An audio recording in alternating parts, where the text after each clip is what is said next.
ቼልሲ አርሰናልን በሱን አመጣችው። በአስር ተጫዋች አያቸው አታውሩ። ለማንኛውም ጋይስ እንደዚህ አይነት ማሊያ የምትፈልጉ ከሆነ ቤተል የድሮ ወይራ ታክሲ መያዣ ፊት ለፊት ጎራ ህንፃ አንደኛ ፎቅ ላይ እንደዚህ አይነት ማሊያ ማግኘት ትችላላችሁ። ቼልሲን ለማንኛውም ማን ጠግቦሽ ሊሆን ይችላል። ማን ጠግቦሽ ይሄንን ወጥ የሆነ ቲም ዋንጫት የምትሉኝ በመቤቴ የተዝረከረከ አቋም በቃ ቼላ ወንድም ጥላ ከለላ ማለት ነው። ሁሉም ይቅርበት፣ አንተ ብቻ በላ ትችላላችሁ። ካይሴዶን የሚያክል በቃ ቁልፍ ተጫዋች ገና 38ኛ ፈርስታፍ ወጥቶበት እንደዚህ ይፈትናችሁ። አልበለጣችሁ፣ ከፖዚሽን ውጭ እኮ አልበለጣችሁም እኮ ሙከራ ይበልጣችኋል። ኦን ታርጌት እኩል ናችሁ። ዲክላን ራይስ ኦር ካይሴዶ አብሮ ነው እንደ ዲክላን ራይስ የወጣው። ምን አይነት አቋም ነው? እንደዚህ አይነት የዋንጫ ቲም አይተን አናውቅም። እንደው ደህና ቆፍጠን ያለ ከኋላ የሚያደናብራችሁ ቲም አታችሁ ነው እንጂ ምኑም የዋንጫ ቲም አይመስልም። የማሸነፍ ፍላጎት የለውም። ትንሽ ጠንከር ያለ መከላከል ሲገጥመው ይፈተናል። ከቆመ ኳስ ውጪ ምንም እድል መፍጠር የማይችል የነሆለለ ቲም። አንድ ቲም ጠንከር ብሎ ከኋላ ይከተልሽ ብቻ ትደናበር ያለሽ።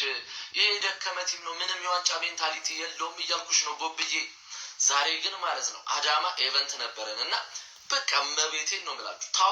ታውቆኛል የነገርኳችሁ ሰዎች ኮመንት ላይ ማለት ነው። ይኸውልሽ ቡዳ እንዳልመስላችሁ አንድ እኩል ነው። ዛሬ ዩናይትድ ክሪስታል ፓላስን ያሸንፋል።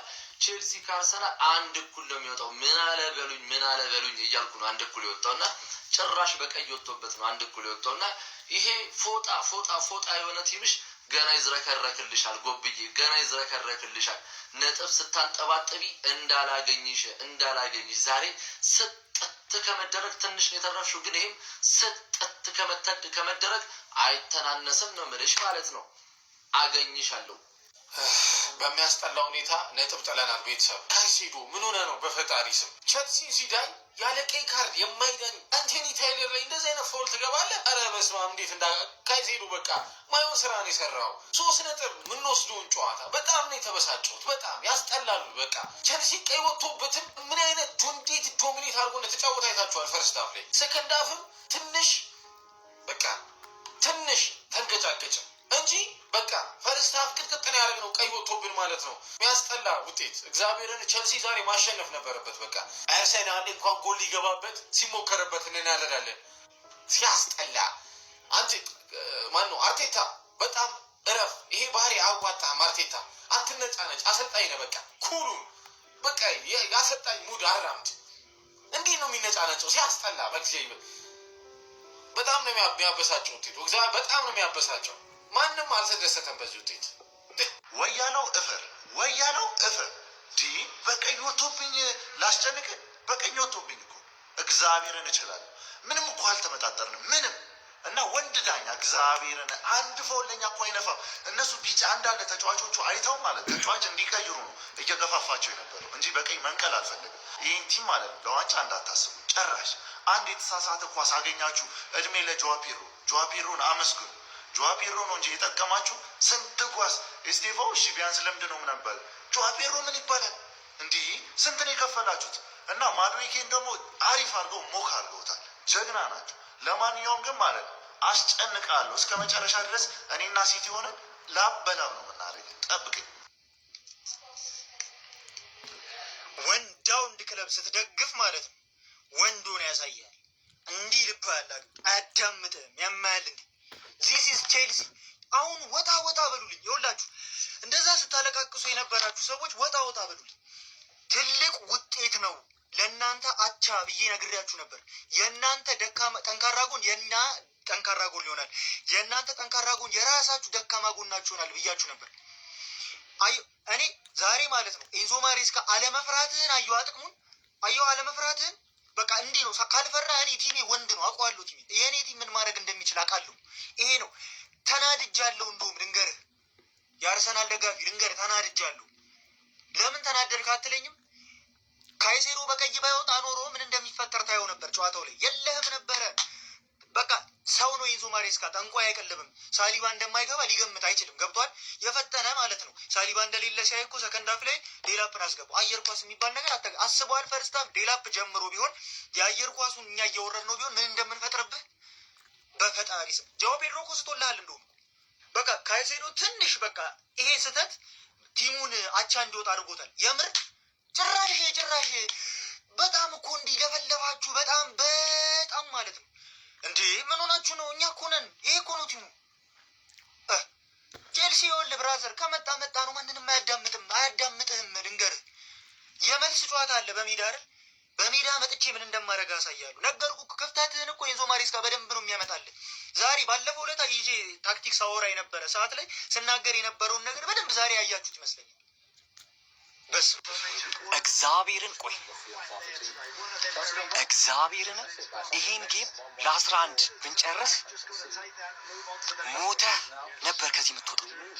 ሞተ ማለት ኖርዝ ለንደን እስኪጠፋብህ ነበር የሚቀጠቅጥ። ዛሬ ግን እድሜ ለአንቶኒ ታይለር፣ ሁሌ ቀይ ካርድ ለሚበዝብኝ ዳኛ አለመታደል ነው። በዳኛ አላለቃቅስም ግን አመለጥክኝ። እሱም ብቻ ነው ልል የምችለው። አምልጠኸኛል።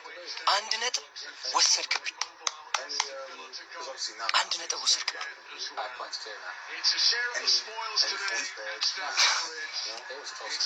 አንደርዶግ ቲም ትሆናለህ። ለ10 እየተጫወትኩ አንደርዶግ ቲም ማን አልቻልከኝም።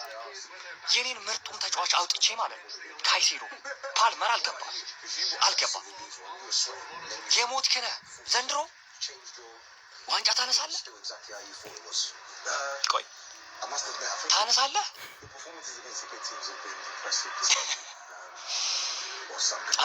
አምልጠኛል በለው። ምን አይነት ጨዋታ ነው ጋይስ? አንዴ ለዚህ ጨዋታ ከወንበራችን ተነስተን እናጨበጭባለን። የሚገርም ፋይት ነበር የተመለከትነው። በ13ኛ ሳምንት እንግሊዝ ፕሪሚየር ሊግ መርሃ ግብር ሁለቱን የለንደን ክለቦች ያፋጠጠው የቼልሲና የአርሰናል ጨዋታ 1-1 በመጠናቀቅ ነጥብ ተጋርተው ተለያይቷል። በጣም የሚገርም ጨዋታ ነበር የተመለከትነው።